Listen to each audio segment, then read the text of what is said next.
নমস্কাৰ মই মাইনু বৰদলৈ আপোনালোক সকলোকে মোৰ ইউটিউব চেনেললৈ স্বাগতম জনালোঁ আৰু বহুদিনৰ পৰা ভাবি আছিলোঁ এটা ইউটিউব চেনেল খোলাৰ কথা কিন্তু খোলা হোৱা নাছিল আসলতে ভয় লাগিছিল ভিডিঅ' দিব পাৰিম নে নোৱাৰিম কেনেকুৱা ধৰণৰ ভিডিঅ' বনাম কেনেকুৱা ধৰণৰ ভিডিঅ' দিলে আপোনালোকে চাই ভাল পাব আৰু শেষত গৈ বহু সাহস কৰি মই এটা ইউটিউব চেনেল খুলিলোঁ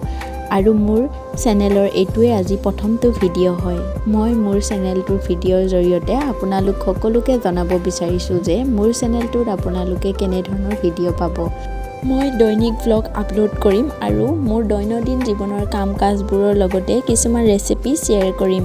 আপোনালোকৰ আগত যিমান যি পাৰোঁ আপোনালোকৰ লগত শ্বেয়াৰ কৰিবলৈ চেষ্টা কৰিম আৰু আপোনালোকেও জনাব যে কেনে ধৰণৰ ভিডিঅ' চাব বিচাৰে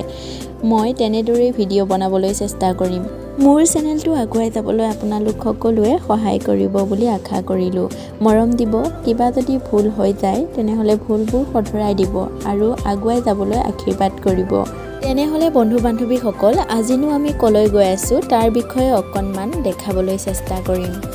বহুদিনৰে পৰা এটা আশা আছিল যে মোৰ মা কামাখ্যা মন্দিৰ দৰ্শন কৰা সেয়েহে হাজাৰ কামৰ ব্যস্ততাৰ মাজতেই মোৰ মানুহজনে অকণমান সময় উলিয়াই মোক কামাখ্যা মন্দিৰলৈ দৰ্শন কৰাবলৈ আনিলে ঘৰৰ পৰা মা কামাখ্যা মন্দিৰ যথেষ্ট কিলোমিটাৰ দূৰ হয় যদিও আমাৰ গাড়ী নথকাত আমি পুৱাতে দুয়ো বাইক লৈ এনেদৰে মা কামাখ্যা মন্দিৰলৈ আগমন কৰিলোঁ বিয়া হোৱাৰ পাছৰে পৰা আমি সংসাৰৰ মাজত ইমানে ব্যস্ত হৈ পৰিলোঁ যে আমি দুয়ো কলৈকেও ঘূৰিব নোপোৱা হ'লোঁ সেয়েহে আমি ইজনে সিজনক কথা দিলোঁ যে এতিয়াৰে পৰা আমি যেতিয়াই অকণমান সময় পাম তেতিয়াই আমি বিভিন্ন ধৰণৰ মঠ মন্দিৰ অথবা নেদেখা ঠাইলৈ ঘূৰিবলৈ যাম মাক দৰ্শন কৰিবলৈ আমি শৰাইভাগ কিনি ল'লোঁ আৰু বিভিন্ন দৰ্শনাৰ্থীৰ লগতে আমিও এই লাইনৰ মাজত শাৰী পাতি থিয় হৈ ৰ'লোঁ লাইনটো যে ইমান দীঘল আছিল কি ক'ম আপোনালোকক তাতে ইমান চোকা ৰ'দ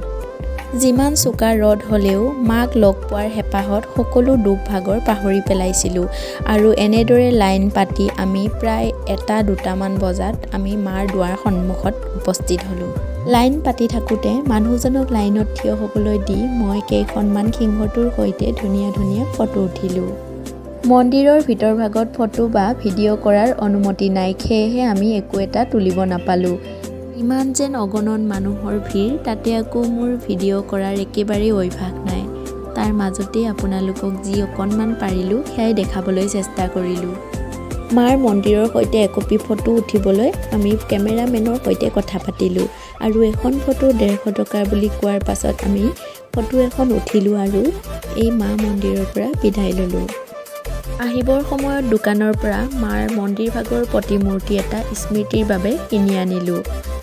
মন্দিৰলৈ আহি ইমানেই ভাল লাগিলে কি ক'ম আপোনালোকক কেতিয়াবা আপোনালোকেও টাইম পালে এই মন্দিৰ ভাগলৈ এপাক আহিবচোন তেনেহ'লে বন্ধু বান্ধৱীসকল আজিৰ ভিডিঅ'টো ইমানেই আছিলে যদি চাই ভাল পালে তেনেহ'লে like comment share and subscribe কৰি দিব আকৌ এটা নতুন ভিডিঅ'ৰ সৈতে লগ পোৱাৰ আশাৰে আজিলৈ বাই বাই